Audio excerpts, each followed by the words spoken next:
It's Decision 2024. In less than an hour, the Missouri GOP will host its first statewide presidential caucus in more than a decade. Things will look a little different from a regular primary, so if you're looking to cast your vote for the Republican nominee, don't expect an ordinary old ballot box. Right now, we're joined by our political editor, Mark Maxwell, who's camped out at UMSL right now at the caucus site. How are things looking out there, Mark?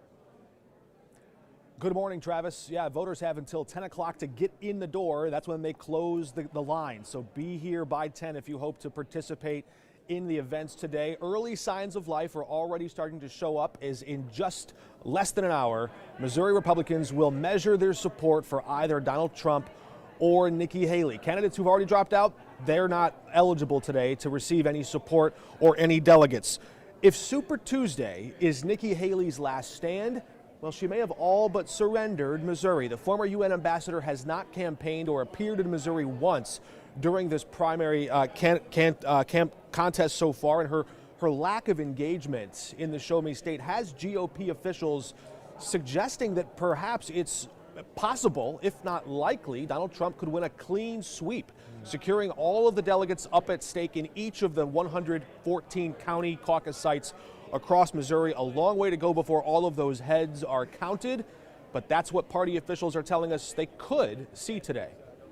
Okay, Mark, I want to ask you this because we haven't seen one in a while here. What makes a caucus different from a normal primary vote? Well, there's a lot. The rules, the timing, this is very rigid, right? If your work schedule or family schedule keeps you busy at 10 o'clock and you just can't make it, well, there is no early vote by mail process. There is no vote throughout the day. You got to be here at this time window. The other big thing, maybe the biggest dynamic that's different, is peer pressure. All of this is going to play out in the public. There is no privacy of a voting booth that you might normally enjoy in November or in a closed ballot primary where you can go and make your selection and just cross it off and nobody knows. Here, you have to walk in front of the room, in front of all your peers and neighbors and say, I'm with Trump or I'm with Haley.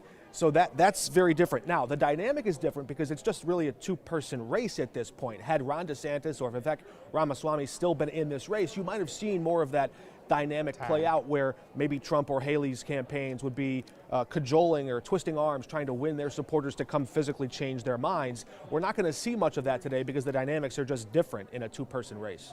Yeah. Well, why are Republicans holding a caucus instead of a primary this year, Mark?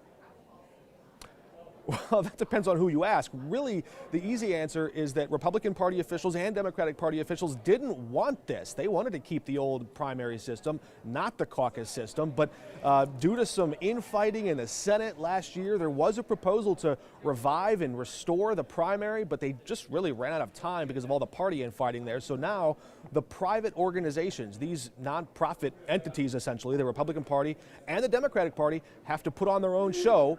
We're left with a caucus. Okay. Well, as we wrap up here, Mark, what about across the aisle? Are there any special plans for the Democratic Party? Yes, Democrats who are registered voters in Missouri should have already received a vote-by-mail application if you've registered for one. Also, 3 weeks from today, March 23rd, Democrats will hold their in-person, they're calling it a primary. It's going to operate much like a caucus, but you can go there and fill out your ballot on that day, and they'll have longer periods of time throughout the day on Saturday where you can participate. But again, the party isn't really expecting anyone to challenge Joe Biden. They're not looking to oust him. They have an incumbent, so the stakes in that race a bit lower. All right, our political editor, Mark Maxwell, there at the presidential primary. Thank you so much, Mark.